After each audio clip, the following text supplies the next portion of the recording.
Chris, you use like video calling for work, right? That's where you like when you're like meeting Zoom. with other people, you're like Zoom or Teams or whatever you use. Mm-hmm. Yeah, we use Zoom. Yep. Okay, we don't use Zoom. We use Teams, which I think is better. But whatever, we can fight about it. But in any case, that's not what I was going to ask about. Do you ever meet with like external parties, or even, I don't know, even within your own company, where like an AI note taker joins the call and it's it's like another person on the call, no video, no, but their name is like AI note taker or something? Yeah. I've had this happen one time with I think it was Chorus.ai. And it was like they were joined as like a person coming from like, I think like a vendor or something. It wasn't from our side. It was from their side. And it was kind of interesting. I didn't figure out what it was at first. And then like after the second or third meeting I had with these people, I was like, oh, that's what that is. Okay. I see it all the time in my industry. Almost every external call I'm on, there's an AI note taker of some kind. Wow. And we don't have one for our company. Like we don't bring one. We don't have one. Teams has a premium version that will add them to your meetings and like take notes for you. I want to know the effectiveness of these things. I've never experienced, like, I don't know what comes out the other end. But yeah, it would seem odd that they would be able to like accurately take like notes about technical things. Yeah, it just seems like, I don't know, like just text to speech alone is not very good, like in all cases, particularly on the web. So I don't know. I guess this is now a call to action to our listeners, who I know are pretty techie in general. I want to know, does your company use AI note takers, and are they any good? Would you want the AI to make like a value judgment about the content of the meeting? It would be like, oh man, it sounds like Dave hasn't had his coffee yet. Like, you know, it puts like little editorials in there as it transcribes. That would be funny. I don't know that it'd be. A lot of times I just want like an AI note taker to say, like, because typically I run a meeting where we're very like, okay, what are the actions now? Like, not now, like just during the meeting, we like, okay, someone note down that we have to do this. And you know, okay, this is something we need to change. Like I'm very like, let's boil down what we've talked about to an action or a Jira card, if we're really talking like techie, right? Like that's generally what happens, is how do we boil this down to a unit of work? And I feel like an AI note taker would be really good at like taking those action items and very easily, honestly, turning them into Jira cards. Oh yeah, that's true. Although I feel like sometimes there's some negotiation in a meeting where it's like you say something and nobody like takes it on, you know, as like their action item. And then you have to do that circle back in order to actually assign it to somebody. Like if the AI was taking the notes, it would just end up with like an unassigned Jira card, right? It wouldn't have like, you know, this is Bob's job to do. Like it would be like, somebody needs to do this thing, unless you very affirmatively like went through the list and said, whose punch list item is this? Yeah, but like I could see it at the end. Like if it would send me a notes and it would say, I would like to create a Jira card for this. And here's all the notes that we would put in the Jira card. Like if it could just fill it out and get like 70% of the way there. And I could say, yes, create that Jira card, or no, don't, or edit it a little bit and then create. Like that's what, to me, that's what AI is good for. Like build me a boilerplate something or other based on what you heard. Let me confirm the action or not. But like something that says, hey, I heard these things. I would like to create these Jira cards. You know, is that, you know, do you approve them? Do you want to make any edits to them? And then just click a little check mark and boom, it's done. I would like that if it happened during the meeting. Like I wouldn't want homework after a meeting. I would want it to be like in line, almost like a little like pop up that would just be like, hey, this sounds like it just was an action item, and it would just like pop up inconspicuously. And like if you didn't do anything with it, maybe it goes into some purgatory where like you can then pull it out later and like approve it. But if I'm just like sitting there watching it, like I could be like, oh yeah, you know, if I'm not the like talking right now, but I see this little pop up and be like, yeah, that's the right thing to do, and I click the button, and it would then make it like in time, so I wouldn't have to like, oh, what were we just talking about, like and go back to it. I think it would be more useful like live. I see that. That's cool. I would like that. Well, there we go. The P&A AI note taker bot coming soon. Welcome back to Pride and Accomplishment. My name is Chris. And I'm Jason. This is episode 123. Jason, we were in person this past weekend, and we had a shared experience that I think we wanted to talk about here on the pod. Yeah. Yes. We were in person this weekend, and we had some things that we did together. But I think this thing you did without me. That's true. I did do this without you. Sorry. I mean, it sounds this was an like attempt at a really great lead up, but it really fell flat when Jason wasn't there. Yeah, sorry. But I would have done this with you. I wish I could have, but no, I was busy on this particular day. When you guys went to, is it called Sandbox VR? Yes, it's a franchisable VR experience, I guess I'll say. Kind of similar in business model to an escape room, where you go into this place and they suit you up with VR equipment, and then you do a shared experience with either friends or strangers, depending on how big of a group you have. Okay, before you really get into this, I saw someone send a link through on one of the Discords we were in. That's not like for me to play from home with you guys, is it? That was like for you guys to just sign up as a group in person, right? No, the link that they sent was actually a video of our experience after the fact. No kidding. All right, I gotta go click it. All right, so now we just pause for 3 minutes while Jason watches the videos. And we're back. I just got done watching those videos, and oh my goodness, that was so cool. Yeah, it was actually really neat. They had a pre-defined, I guess, trailer thing based on certain gameplay beats. And so they would intersperse a video of your crew, like your group doing this thing, and your game avatars doing the thing. So that was so cool. And because it was recording your voice, like you had microphones, it was your live chatter while it was happening. That was really cool. It was it was a good keepsake of the experience. And you didn't even have to pay extra for that. You didn't have to buy it. It came with. Wow. It was pricey enough at the beginning for it. So spoiler alert, maybe we'll talk about that later, but I'm glad it was included. Yeah, we can talk about that for sure. Anyway, so you walk into this, I mean, you can see it in the video, and you walk into this room, blank room, you put headsets on. It looked like you had a lot more than just headsets. Yes. Yeah. So you go to this place, you sign up, you sign the little waiver on the iPads, whatever, and then they take you over to what kind of looks like a I don't know, locker room setup with hangers of stuff that you're they're like, okay, you gotta, put all this stuff on. So what they have is they have obviously a vest. I'm not really sure what the vest is for, because the vest didn't seem to vibrate or do anything. Maybe it was for tracking your torso. I'm not really sure. And each one is a different color. And then they had trackers for each one of your arms and legs. So they had things kind of like a watch that you would wear on both wrists and both ankles. And they had these weird little, I guess, tracking things. Like if you've ever seen somebody do motion capture, right? You've seen a video of somebody doing behind the scenes of a movie, and they've got all those little white, they look like marbles. They're like balls styrofoam or dots. Balls or dots. Yeah. So they had kind of those on different axes coming out of the kind of hands and feet, wrists and ankles straps. They had these little 4 of them, I think, on each appendage.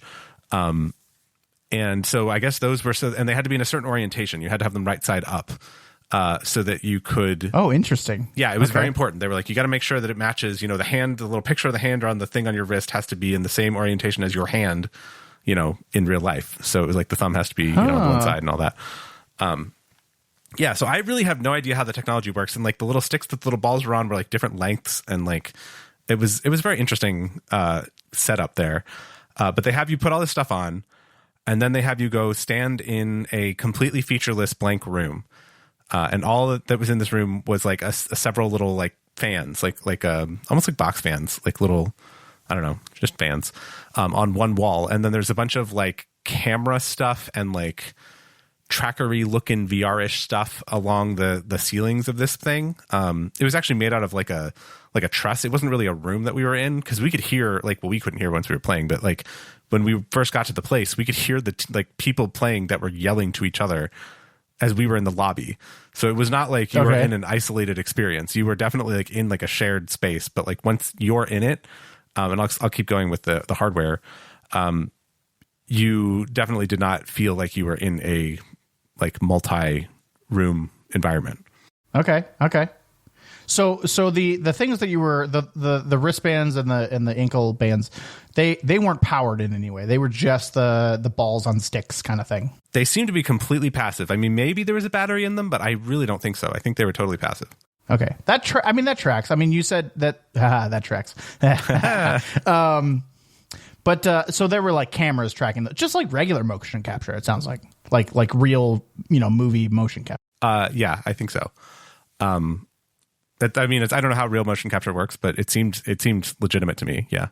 So other than the like wrists and the like vests that you had to wear, then they would come by and they would put on your head a VR headset, and I believe it was some kind of a Vive headset. I don't know exactly what model, but it was wireless, which was interesting. So it had like a battery pack on the back of the head, and it had the VR headset on the front of the head.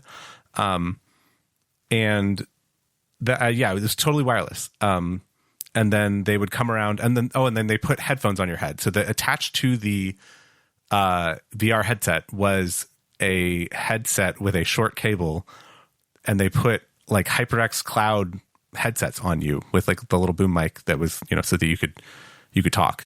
Okay. And I those had to be wireless too, right? Oh yeah, totally. They were wired into the wireless VR headset. Okay.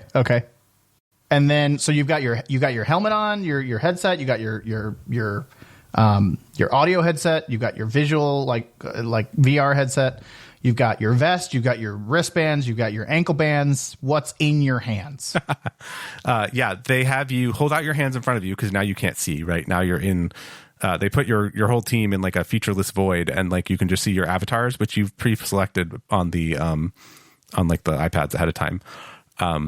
And anyway, they say, hold out your hands. I'm going to give you your phaser, right? Because we did a Star Trek thing. So we hold out our hands, and they give us like a little plastic gun, right? It was like a obviously toy gun.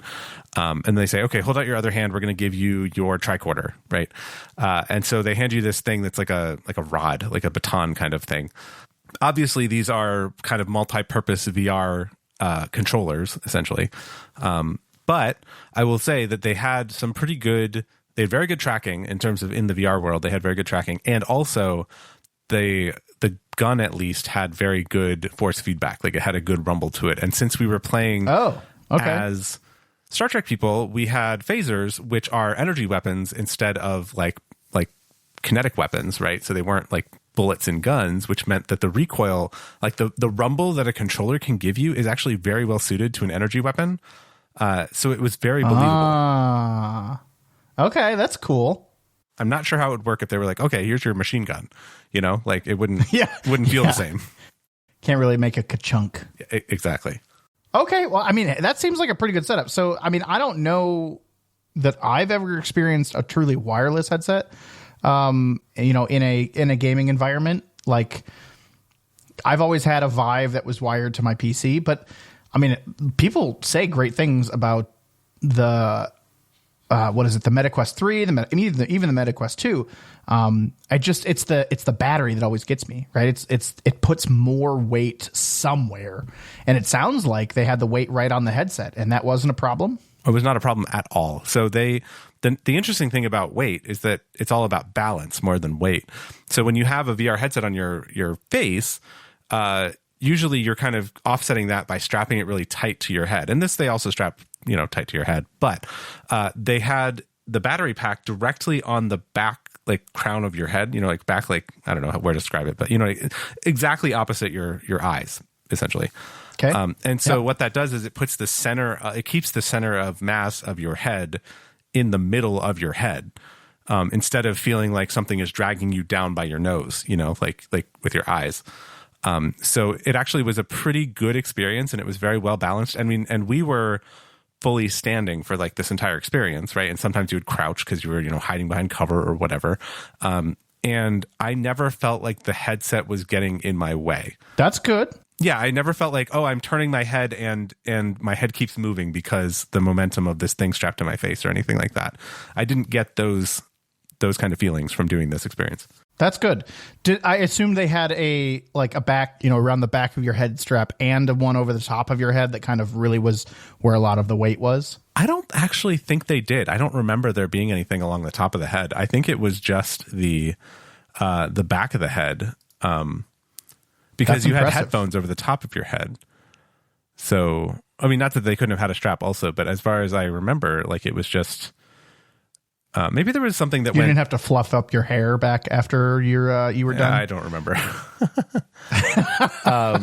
I'm trying to look at like the photos of us having done it, like, and I think there might have been a strap that went kind of, I don't know, like a mohawk, like from forehead to that's what I was thinking. I think there was something like that was, but they didn't like tension that a lot. Like I guess it was just kind of integrated in the little turny thing that they did on the back of the head. Yeah, so there was something. Now that I'm looking at the picture, like there was definitely something.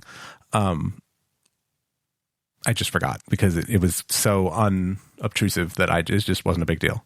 That's a really good setup. I mean, you've got the full tracking. It sounds like, I mean, if you're like squatting down and you're getting on, you're like kneeling and all of that, like every bit of that, the ankles and the wrists and the devices in your hand and you really need kind of all of that tracking. And based on the video I watched, it seems like it did a really, really fine job. It did a pretty good job. I will say that from my experience, I kept getting a little bit of like a tracking error. Like I got like a thing that would pop up in front of my vision that would say like, I forget exactly what the language was, but it was something like, tracking error, please raise your hand and an attendant will come help you or something. But then they said like, if you move around a little bit, that'll go away. And it did. So whenever I got that, I would just kind of like shift my feet a little bit and move a bit. So I guess I was in some kind of dead spot on the like tracker because other people said they had it occasionally, but not as much as I did. So I think it was just a symptom of where I was. Okay. All right. And that's a good segue though, because I took a look at the video, right? And it kind of shows like where you were in this featureless room. It didn't look like you all moved very much. It's not like you were walking through a VR experience. You were there, like you didn't even move like you did a little bit, but like you shuffled around, but it didn't look like you guys had actually moved around your environment. It looks like you were always kind of centered in some kind of virtual environment. Is that how the experience was? Yeah. So they basically in every scene that you were in, they would project a little red line, like a little red rectangle that was supposed to represent the boundary of the physical room. Like don't cross the red line because then you'll hit a wall in real life, which was not entirely true. I did kind of push it a little bit. Like I kind of like stood on the red line and kind of reached my hand out and I still couldn't touch the wall. So like, I think there were about 4 or 5 feet of like leeway there. But I understand what they were going for. They were like, don't cross the line because you're going to bump into the wall, which is fair. So they had the red line and they kind of trained you to stay inside the red line. And an advantage of this particular experience was, again, because we were doing Star Trek has transporters. And so every time we had to do something, they'd be like, okay, stand on the little transporter circles and we're going to send you somewhere. Or, oh no, I'm going to beam you out. And they would beam you back to the transporter room. And then like, okay, now stand on the circles again. I'm going to beam you somewhere else. And so then when they did the beaming, it would just fade to white. I assume while it loaded the next level, basically. And then it would come back in and you would be in the next thing. You'd be in the next, experience or room or place or whatever. And so that was a clever way to get around that. I don't know what they would have done if they would have done kind of the like Half-Life Alyx, target somewhere, fade to black and put you there kind of a thing otherwise. But they very neatly avoided the whole like, how do you get from place to place without walking too far because you don't have very much room to walk. Right. I will say the coolest thing that they did with that experience with the red line thing is at one point they said, stand on these circles or whatever. I'm doing an emergency transport or something. I don't remember exactly what the setup was, but it said something where it's like, go stand on each person, one on these things. And they essentially put us to the short sides of the rectangle of the room, 3 and 3, because we had 6 people. So they had us split up like that. And then they transported us into the hangar bay of something and we were separated. So they basically gave they split the room in thirds, if you imagine, and with perspective and whatever else, they put the red line in like a tiny little rectangle. So we were kind of like sequestered off to separate sides. And then in the game, we were in separate glassed in like observation towers inside of, imagine like a Star Wars, TIE fighter hangar bay kind of thing. It was that kind of a thing, but in Star Trek. And so we could see the other people in the other room, right? But we couldn't, and we could hear them, I think, because the comms were still open. But we couldn't help them. Like, they had to do their own thing. So we could say, like, hey, there's somebody coming behind you, but we couldn't shoot them because there was glass between us or something. That's clever. Yeah. So it was actually a really cool, and it split the space into two spaces without actually splitting the space. Yeah. Yeah. I don't know what would have happened. Like, I should have tried to like walk over the red line where I knew there was floor. Just walk over to them. Just to see what happened. Like, I know I can go there. Exactly. But I will say, like, I couldn't see out under the VR headset either. Like, I couldn't see myself, my torso or anything like in real life. So it was a very good seal on the headset itself. So you said the comms were open. You have a headset on. I assume you can't. Can you hear other people actually talking, or like how was it all kind of via, in-game kind of comms? How did that work? For me, it was all via essentially like Discord, right? It was all, I could hear them through the headphones. I really couldn't hear them very well through real life because there was comms audio and game audio coming through my headphones, and it was fairly loud. So there was no hope of me hearing the other people physically in the space for me. The game master or whatever also had a line into our group chat, so they could come in and be like, oh yeah, hey, I'm restarting Green Player or whatever, right? They could tell you if they were fixing something or whatever, which had to happen in the beginning, but they didn't interrupt when we were actually doing the thing. Although at one point, I think we weren't making progress fast enough for them. And they're like, do you see the lines? Can you do the thing with the lines? We're like, yeah, we're working on it. Like, that was a little bit annoying that it felt like they were trying to like play God and rush us through. And it's like, we were almost like, we were looking for the lines. We had it. So we didn't need their help, but it was kind of like an escape room in that way. In that you've got somebody who's always kind of keeping an eye in general on what you're doing to make sure you don't get totally stuck. They did tell us to raise our hands and say assistance if we needed help instead of saying help, because in the game it actually told you to say help to your friends. Oh, that's funny. So like you couldn't say like help, I need help with my VR thing. Like, that wouldn't have worked. Like, you were supposed to say assistance, like in a really kind of corny way, so that they would know that you needed assistance. I mean, I assume they told you not to take your headset off or anything like that by yourself. Oh yeah, they came, even at the end of the thing, they came and undid the headsets from everybody because they don't want you to drop them on the ground. Well, how long was the whole thing? So it looked like, I mean, from the trailer itself is like 3 minutes long. It looked like you were in a couple of different environments. You were in that one that you were split apart. Like, how many different environments were there, and how long was the overall experience? I want to say that we home based out of like the transporter room, and then we went to 3 different environments otherwise, kind of like 3 different scenes, I would say. And I would say the whole thing probably took 25 to 30 minutes, maybe something like that. Okay. And if you'll allow me, I'd like to transition from that 25 to 30 minutes to cost. Yeah. No, that's a good segue. Good point. And just for the record, I am not going to put this on the annual spending episode next year. This is not game spending. Thank you very much. Yeah, good. All right, fine. This was a real in life, in real life experience. Like, go somewhere. It's not a video game. You didn't buy something. I'll allow it. We went outside to go inside and play a video game. Okay. Yeah. But in any case, how 20, 30 minutes experience. Plus, I mean, you had the setup. You said you got to choose your avatar on an iPad. I'm sure there was stuff before and potentially after, and you got a nice little video trailer out of it.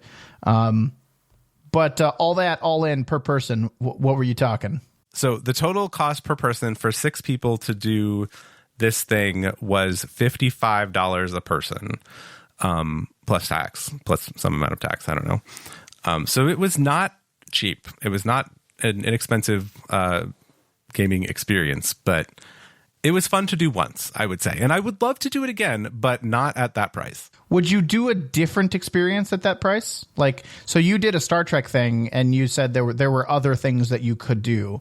Would you do other experiences at that $55 price tag? No, I think that the tech is really cool and that I'm glad that I did it, but I would say in this current form, it would not be worth another almost $60 for me to do this for a half hour. Yeah, I didn't do it, and I'm feeling the same thing. Like, I don't, like, it was really cool that you did that, but I feel like I got enough of the experience through you and through the video and through that I think I'm good. I would say if you're looking for something to do with people, because that was the thing, is we had a bunch of people who were all from out of town and we were looking for something to do. And rather than like go see a movie or something, which you can do anywhere, this was sort of a destination based group thing, kind of like an escape room, right? Escape rooms are a little cheaper than this, but they're not like, they're not cheap. And it's something that you do kind of once in a while as a treat, as an event for people. Like, you obviously wouldn't just do this every weekend, but it's something that you could do if you were looking to do something with people who were in town. Yeah, that's fair. That's fair. But I still, I don't know. Yeah, I'd have to not have anything else to do, I guess. I like, based on your description here, I'd rather do it in an escape room. I would recommend it because an escape room is a little bit cheaper. It's a little more tactile, a little more problem solving. This was much more like, I don't know. It was kind of like a shooting gallery, right? Because it would be like, oh, here comes more aliens. You got to shoot the aliens. Oh, here comes more aliens. Got to shoot the aliens again. Like, so it was a lot of the same kind of experience. There were a couple of really cool moments. There was a couple of neat, almost puzzly things. But it was kind of like most VR experiences are, where it's a little bit gimmicky and a little bit too simplistic because of the VR tech, I think, as compared to something where it's like a true, like a puzzle game or something like that. Like an escape room could be a puzzle game in gaming equivalencies. But this wasn't that. This was more of a shooting gallery, just keep shooting these things until you get through the story or do whatever you do. I don't know, until it decides you're done, basically, until you win. And I don't think there was any way to lose this. I mean, I guess maybe, but I'm pretty sure it would have just kind of pushed you along until you oh, look, they, you killed the guy. And then it would make it so easy that unless you were like literally asleep, you would be able to finish it. Did you have health? Like, could you have died? Or yeah. been You had health. incapacitated? I had the most deaths, I'm pretty sure, which is not uncommon for a shooter. So what would happen is if you died, then you would kind of like, you would get like an overlay and you'd say like, ask your teammates for help. And then in the game, your avatar would turn red.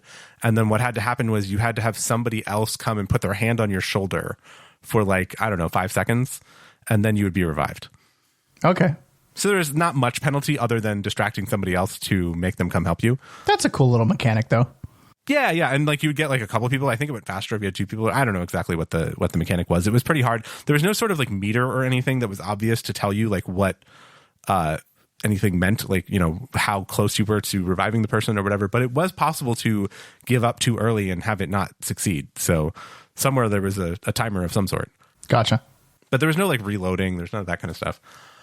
They did have a couple of other really interesting looking experiences that, like, to your point of, would you like to do more of these? It's like, yeah, I mean, sure, I'd love to do more of these if they didn't cost $60 a piece. Like if they cost like $20 a piece, I probably would have done 2 of them or maybe 3. But at that price, it's like, no, that's not worth it to me. Cause they had a pirates themed one, which was not Sea of Thieves, but it looked like kind of off-brand Sea of Thieves. They had a like a high fantasy one. I don't remember what it was called, but some kind of thing that looked kind of like a Skyrim looking thing. So like those would be cool because both of those, like in the pirate one, they showed like you had like a sword and a gun kind of a thing, like a pistol and a sword, which could be kind of cool because there was like some things you could do. And like in the high fantasy one, you could have like a weapon, like an axe or something, or like a staff or whatever. Like they can turn them into different things, which would have been interesting compared to the kind of Star Trek, everybody gets the same phaser and tricorder thing. And then the last one that they had, well, no, they had another zombie one, which is whatever. I don't care about that. And then some competitive. No zombies. No, exactly. Some competitive thing, whatever. And then the last one they had, though, that I was like, no, I do not need to do this at all, was a Squid Game one. Oh. Which is perfect marketing. Great idea. I have zero interest in participating in anything that looks like actual Squid Game. Yeah. Like that's just not that's too real. Like, we're talking about realism. Like, I'm good. That's cool though. There probably is an audience for that. Oh, I'm sure there's. I mean, it looked really fun. Like they were showing us trailers of like when you first put on your headset before they like activated the game, the headset was just playing like trailers of the other experiences that you could do. And so they showed the Squid Game one, and they showed like people jumping across things, which is kind of a cool idea. They also showed a thing where you could like sabotage your friends, where you had to like contort your body to go through a certain shape, kind of a thing. And so you could push, like they showed somebody like pushing their friend like so that they would fail, which would drive me insane because I would want to do it on my own skill. But yeah, I mean, it was a clever idea, but I was like, I do not need like the Squid Game premise where like somebody kills you if you fail at whatever you're trying to do. Like that's too much. I don't know. I'm kind of there. Well, if you do that one, let me know how it is. I will. I won't, but I will. If it was $20, I would go. Maybe a little website I haven't been to in a long time named Groupon. Maybe there's a Groupon for it, and maybe I'll try to hit it up. Checked Groupon first, and there was nothing on Groupon, and I was very disappointed. Doesn't this sound like an absolute perfect Groupon kind of thing? This is like what Groupon was made for. It was like escape rooms and this. Do they even do coupons anymore? Like, do they even do this anymore? Barely. I went on Groupon and I tried to search this place, and I was like, "Oh, get me, something to do in this place," and it was like, no, but here you can buy, this like press on nail kit. I was like, no. See, I don't want to buy things. I want experiences. Like Groupon has gone way downhill since its heyday. Yeah. Well, like I said, if this price point was a little bit closer, like you said, I would be willing to try a couple others, and maybe it will be someday. But in my experience, I've seen a lot of these places open, and I've seen a lot of these places close. So we'll see. We'll see where it ends up. It's got to be on the same cost scale as going to a movie. That's the thing, right? Because your competition is, do you want to go to the VR place tonight, or do you want to go to a movie, kind of a thing? And like the VR place costs 3 or 4 times as much. And that's per person. That just doesn't make sense. You and I are currently not subscribed to World of Warcraft. Correct. As of this moment. Yes, as of this exact moment, as we record right now, yes. Because I'm feeling the pull for you to go back, and it seems like you really want to resubscribe. So maybe by the time this episode airs and publishes, you will be resubscribed. But as of this moment, which is sometime in the past of when you're hearing this, we are not subscribed currently. Now, Factorio has saved us a lot of money because it's kind of been our distraction. Yes. I'm actually getting back into Guild Wars a little bit and playing a little bit of Guild Wars. But in general, we've been unsubscribed for a while. How long have you been unsubscribed? Like a month or two? I want to say 3 months at this point. Oh, okay. All right. Ish. 2 to 3 months. Yeah.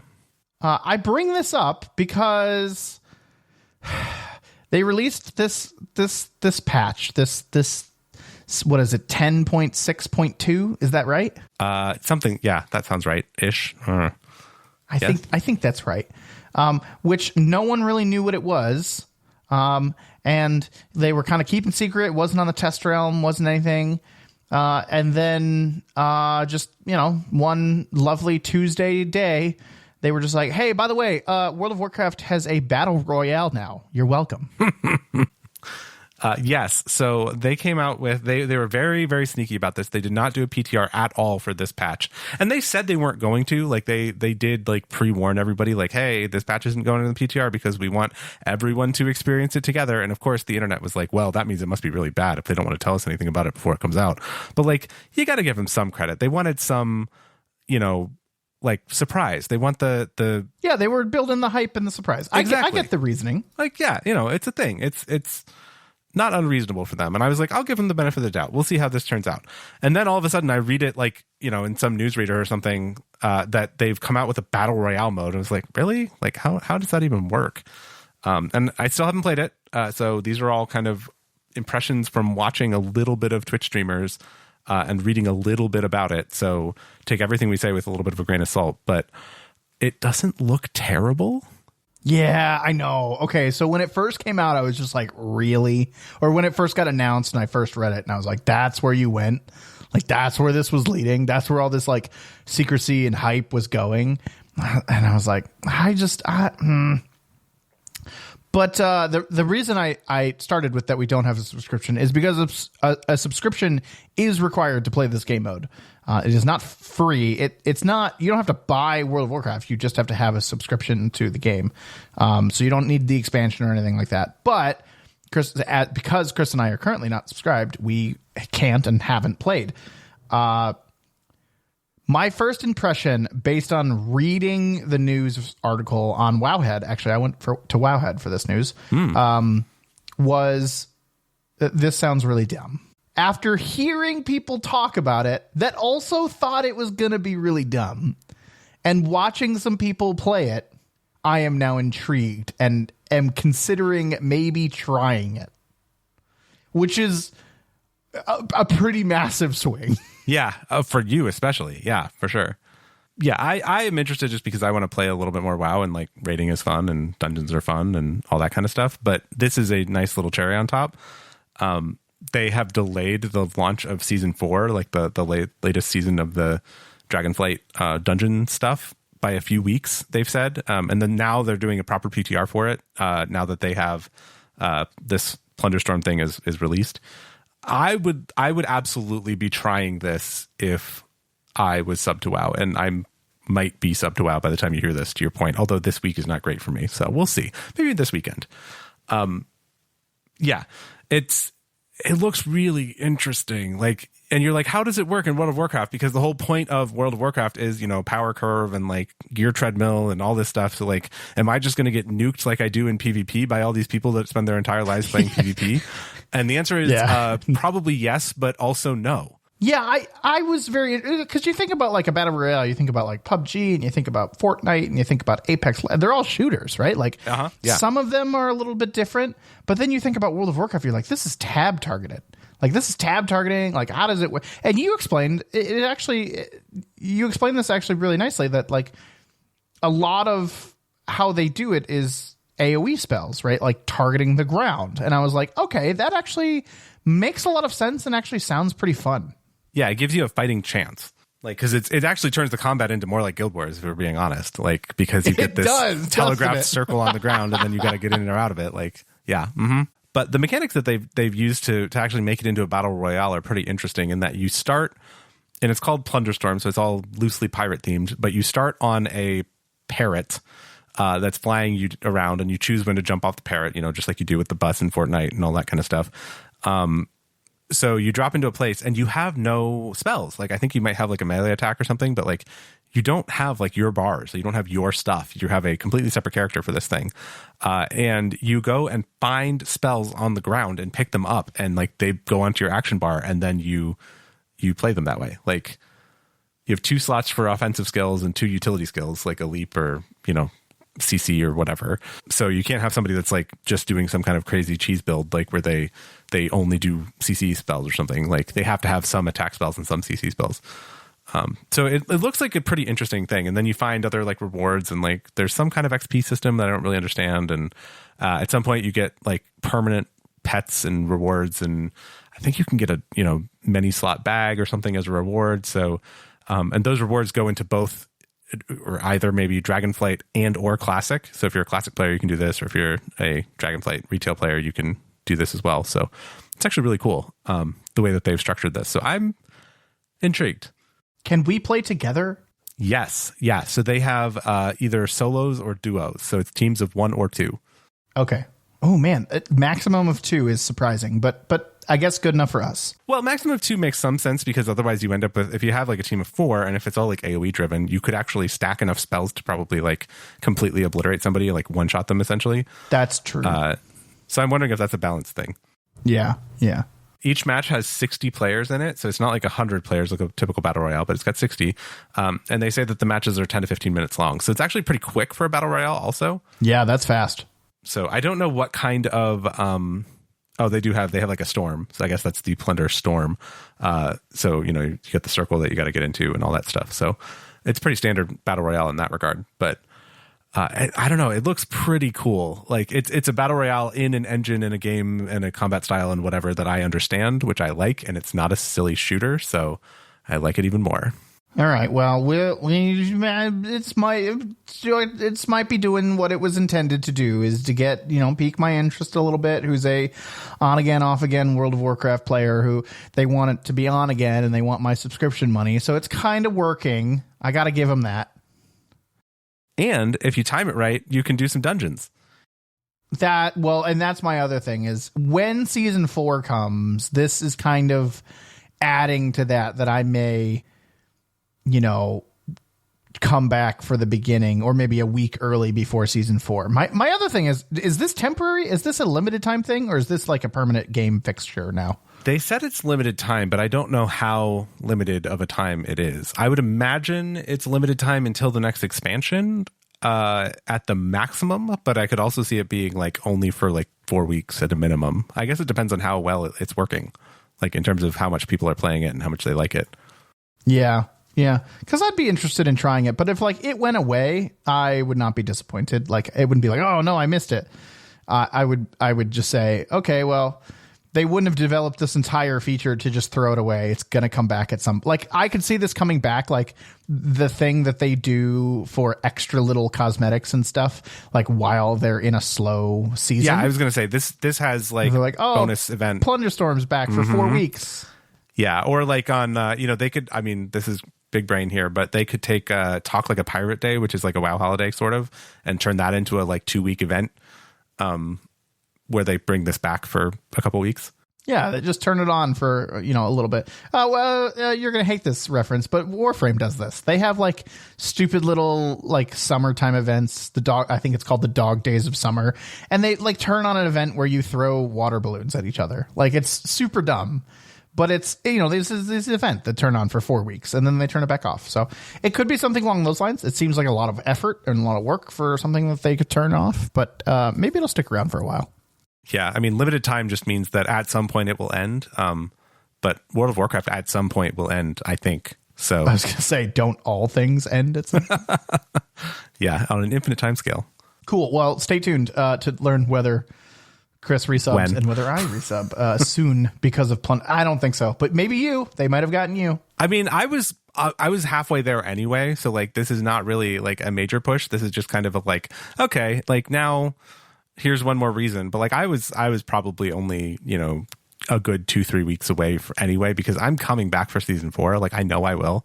And oh my gosh, we didn't even talk about the rescaling for season 4. We don't have time to talk about it right now, but like they're rescaling all the dungeon levels. It's going to be great. So I'm very much looking forward to season 4. I'm interested in talking about that because I don't understand why it's going to be great. So let's save that maybe for next time, or at least when they announce season 4 and we can put that on the list because I'd be interested in talking about that. Yeah. Future, more to come. Season 4, World of Warcraft. Okay, well, you know what to do. You've got a couple tasks today, listener. Are you ready? First, do you have an AI note taker at work? Because if so, I want to know about it, and I want to know if it's any good. 2, I don't know, something about VR. And 3, are you playing WoW again because of Plunderstorm?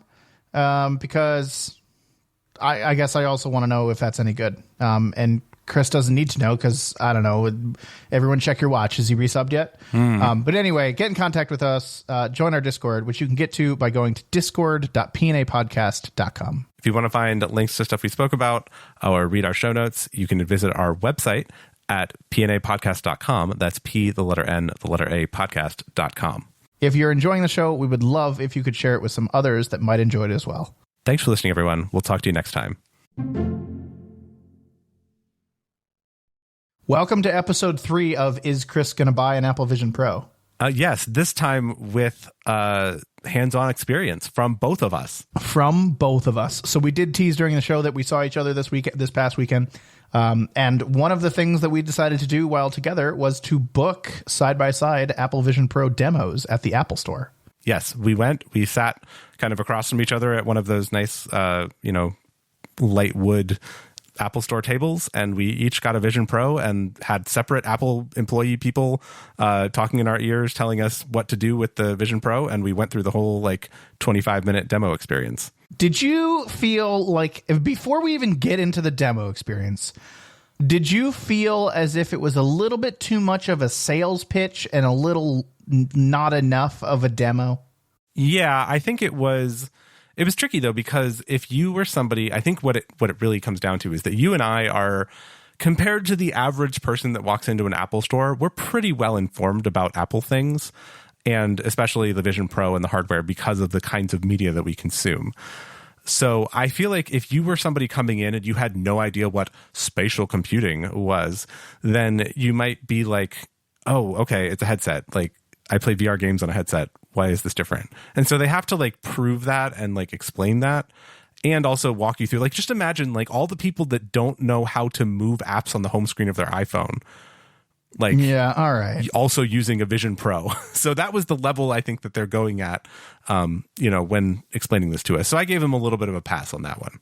Sure, but I also thought that it was like, hey, don't you want to buy this now? And I'm just like, no. I mean, that was in their script. Like, they were just like, what do you so think I'm gonna, you could use this for in your life? And I was like, nothing. Like, I don't understand what you want for, like, they were trying to like squeeze out of me like, oh, don't you think you could, like, now that you've experienced it, don't you think that you could find uses for this in your life? And I was just like, no, this was literally a demo for me.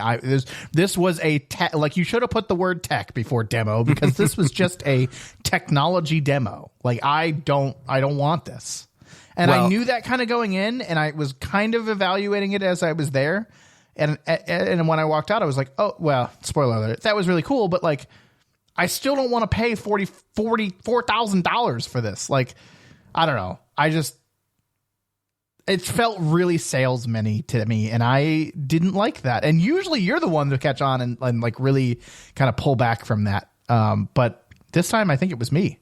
Well, I will say that from what I overheard of your, sales rep person talking to you, they were much more either reading off the script or just more interested in a hard sell than my person was. My person was much more, he was reading off the script. He was telling me what to do and all that kind of stuff. But he had a little bit of like, he understood that I understood what we were doing, like, and that I had known something about this. Yeah, she did not know that she never picked up. My person that was giving me the demo never picked up on the fact that I knew what I was, like, I don't know if I want to, I knew what I was doing. So, like, I think that we had different experiences there, because my guy just was like, oh, here, you want to put in your email so that you can, like, so we can send you the details of, like, the sizing that we used today, if this was good for you. I was like, oh, okay. I mean, sure, whatever. Like, I'm not going to buy this thing. It didn't, like, show up with, like, a cart already filled out in the Apple Store app after the fact. Like, that was what I kind of expected, was that, like, your bag in the Apple Store app would, like, include a Vision Pro. So the next time you went to go, like,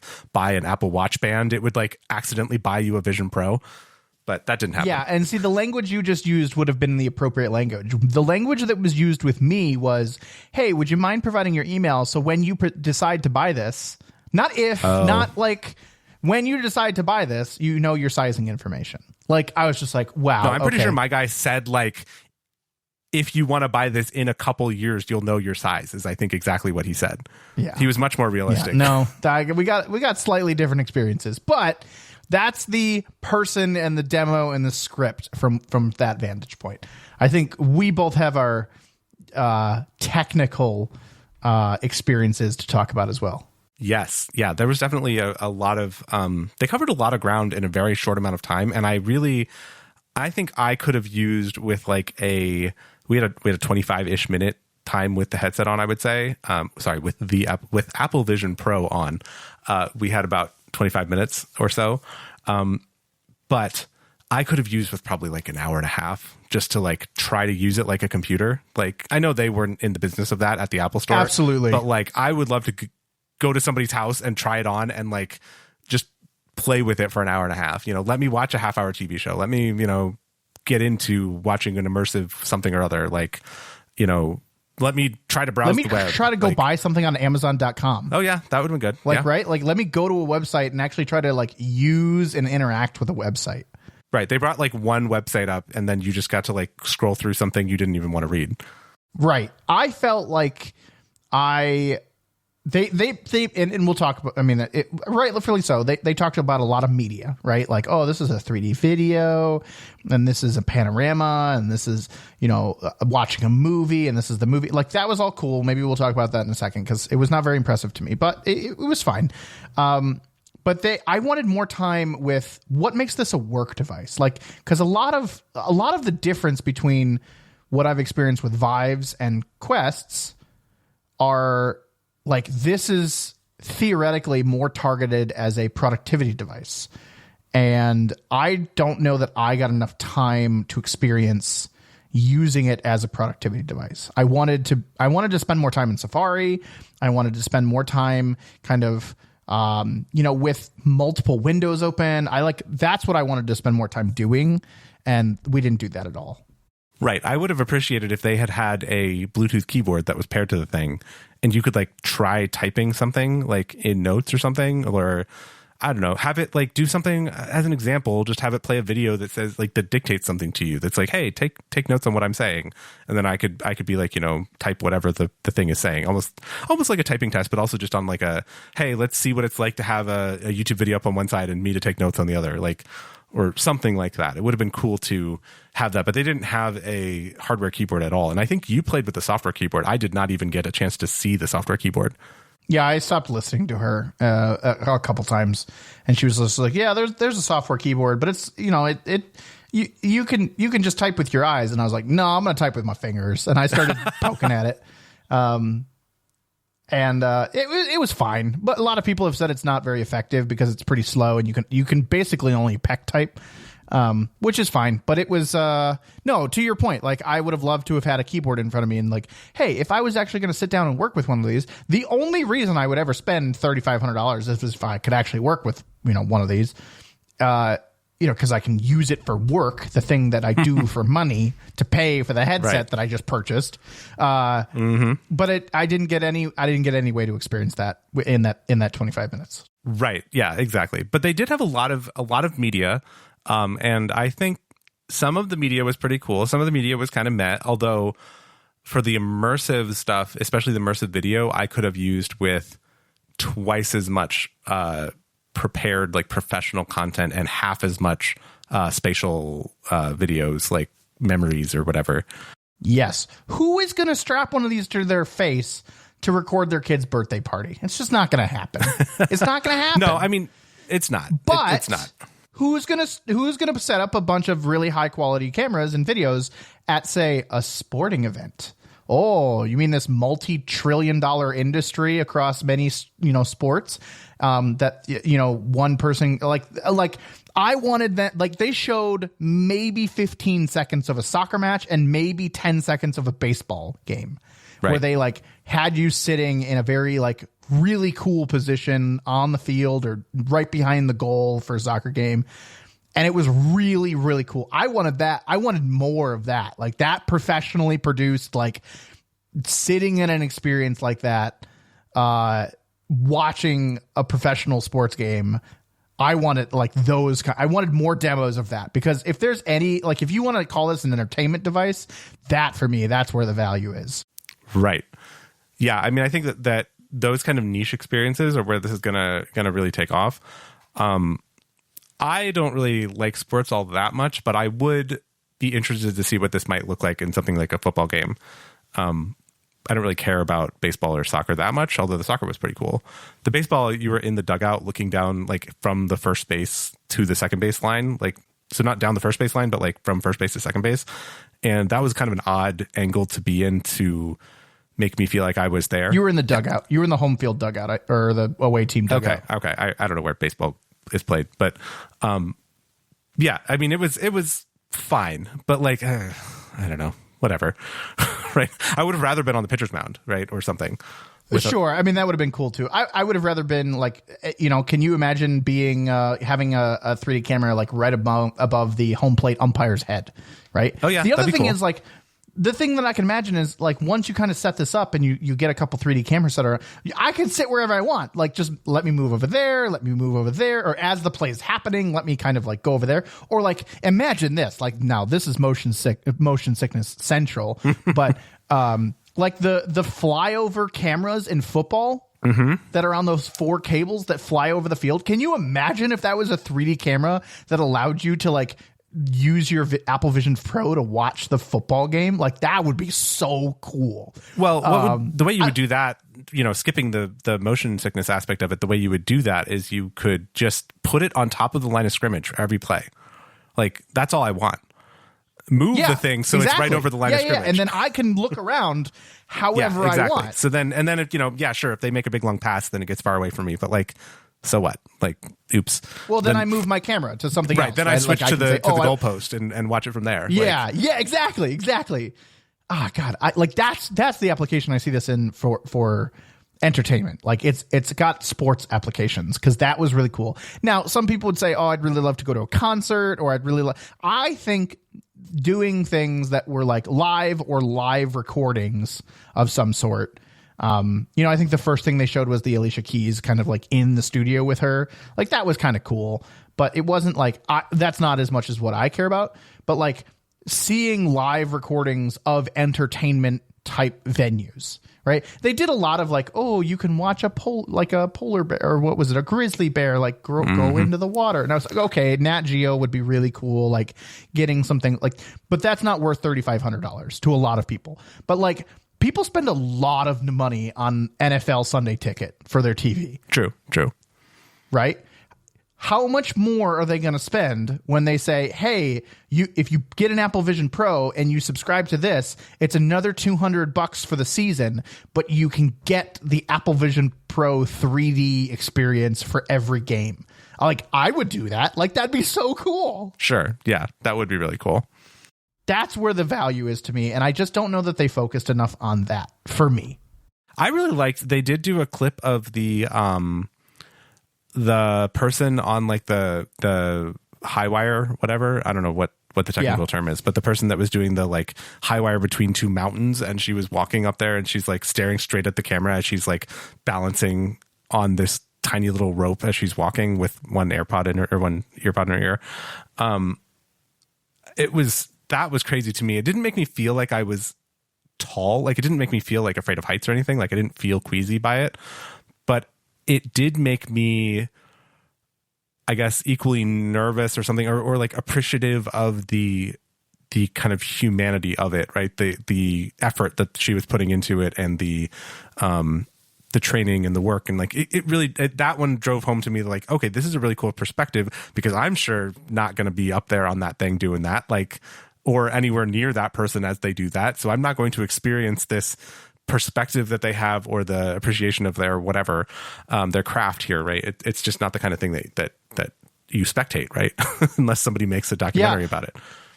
Yeah, that I would say that was really nice. The thing that I was less drawn to the high wire thing, because that felt like more like a gimmicky thing to me. But like there was a moment, I think it was very near the beginning of this video that we're talking about, where you're just watching a climber climb a mountain. I think it was it the same woman that was climbing this mountain to get to where she was going to. Yeah. She's just prepping. Like there's nothing interesting going on. There's nothing like high stakes going on. You're just watching her kind of like tie a rope to her like harness, but you're up here on the mountain, and it was like very, very quaint, but I felt really connected to it, because it wasn't like it was one of those things where I'm just like, I'm just watching someone do something in a very interesting place. Like there's there's nothing kind of like directing my attention anywhere. There's no one trying to like sell me something. There's no one talking. That was huge, right? Like you don't need to talk. You're just there kind of in the experience. And that was very cool, because it was very real, I guess. Yeah. I'll say, like, in a way, it was just like, there's nothing. She's setting up. She's just tying her ropes to her harness to set up, like, that's all you looked at for 15 seconds. And that was like, I was like, okay, that's real. Like that's real life right there. So that was kind of cool. That's what I think I missed from the Alicia Keys thing, when you're in the studio and she's recording and singing to the camera that you are at the point of view of. I would have rather had the chair in the middle of the room with them jamming, you know what I mean? Like with the band doing their thing and playing with, like, for their own enjoyment kind of a thing, as opposed to her singing directly in my face, because that's just weird, especially because she can't see you, and like she's not looking directly at you, she's looking at your general direction because she doesn't know where your perspective is. So like it didn't look right, but I would have enjoyed sitting in the recording studio as they did a take of a whole song or something like that, when they weren't if they would pretend to be unaware of the cameras, I guess I would say, that would make it better. Yeah, let me experience things that other people do. Right, yeah. Let me get a different perspective of the world, as opposed to feeling like you're playing a concert to me. Right. Yes. But I mean, everybody has their own perspective on that, and everybody has their own way that they want to consume that media. So whatever. I mean, if you like it that way, then so, more power to you. I will say, all of that aside, there is one time when you're looking at the person that is about to go on the high rope or the tight rope or whatever you want to call it, and you're kind of like, it's kind of like a close up of her face. And you can start to see her like freckles and stuff. And that was the moment in which it hit me that I was just like, oh, the fidelity of this thing is kick butt.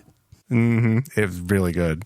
Like her eyes, like the glossiness of her eye, the freckles on her face. Like there were a couple moments where I was like, okay, this is pretty good. Like you're seeing like, the mountains and the water, and it's really high. Like, but then like you get someone's face in front of you, and it genuinely looked like someone was there. Yeah. Yeah. That was really cool. I think I got that same effect in the same moment that you're talking about, but I also had a really strong reaction to the clip they had from Avatar: Way of Water. That was the best 3D content I have watched ever, I think. Like from a 3D movie or a 3D TV or 3D game or whatever. Disappointingly, I didn't see that one. Oh, you didn't see the Avatar thing? Nope. What was the other one? You had an option between two, the Avatar one or the Super Mario Brothers movie. I watched the Super Mario Brothers one. That was the wrong choice. It was not good. Yeah. Yeah. Oh, well, I mean, that's cool. I mean, I go back for another one, whatever. Yeah, really. They won't know. Ask for my guy, not your person. Like my guy was good. There you go. Yeah. Say, I need to do an Apple Vision Pro with John or whatever. I don't know. Yeah, it was very cool. All that being said, it was a good demo. I mean, I was glad I went. It was free. I mean, but cheaper than that VR experience you had. That's true. It was right across the street from the VR thing, but instead we went and did Apple Vision Pro. Yeah. The right price for that. What it makes me want is, and this is really bad, but it makes me want a Meta Quest 3 because I've heard that the Meta Quest 3 fidelity is pretty close in terms of like resolution, but not quite as close in terms of frame rate. So it kind of makes me want a Meta Quest 3 for gaming, right? It's a headset only. I've never experienced that. Like I've always had a tethered kind of headset, but a Meta Quest 3 with, no screen door effect with like that higher fidelity.